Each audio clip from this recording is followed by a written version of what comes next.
আজ বানিয়ে ফেললাম এক ভিন্ন স্বাদের সর্ষে ইলিশ, যেটা ফাইনাল লুক হয়েছে অনেকটা এরকম। আমি জানি তোমরা কম বেশি সবাই বাড়িতে সর্ষে ইলিশ বানাতে পারো, কিন্তু আমি যেভাবে বানাই সেটা শেয়ার করলাম তোমাদের সাথে, চাইলে বানিয়ে দেখতে পারো। তার জন্য আমি এখানে একটা থালায় নিয়ে নিয়েছি 5 পিস ইলিশ। এটা ভালো করে ধুয়ে পরিষ্কার করে রেখেছি।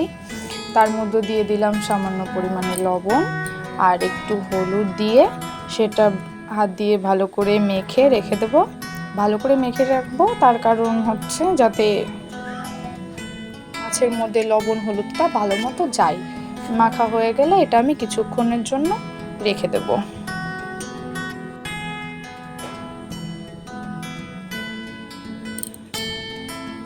রেখে দিয়ে এবার একটা মিক্সিং বোলের মধ্যে নিয়ে নেব 3 টেবিল চামচ কালো সর্ষে। এখানে তোমরা যে কোনো সর্ষে ব্যবহার করতে পারো, যার হাতের কাছে যেটা থাকবে।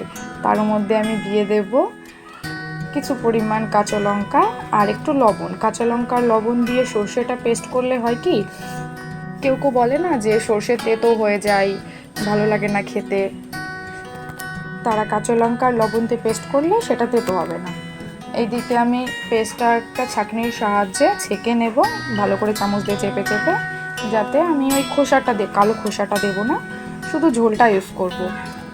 তাহলে রান্নার পর গ্রেভিটা দেখতে অনেক সুন্দর হবে। কালো কালো খোসা দেখলে ভালো লাগে না দেখতে।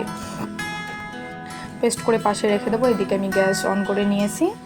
কড়াই গরম হয়ে গেলে তার মধ্যে দেব কিছু পরিমাণ সর্ষের তেল, ফোড়নে দিয়ে দেব কালো জিরে,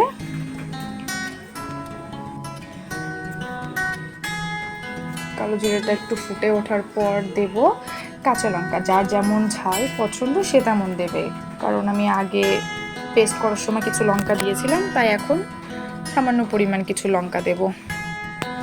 তার মধ্যে তেলের উপর দিয়ে দেব একটু হলুদ আর একটু কাশ্মীরি লঙ্কার গুঁড়ো।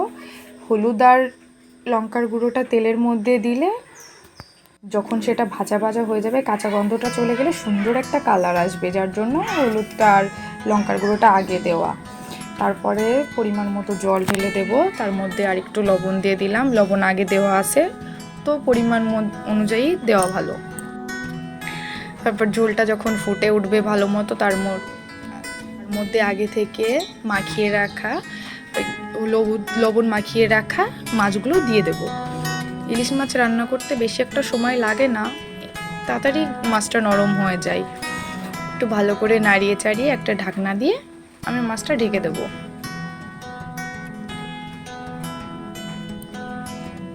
কিছু টাইম পর ঢাকনাটা খুলে ভালো করে আবার নাড়িয়ে চাড়িয়ে মাছটা একটু উল্টে পাল্টে দেব।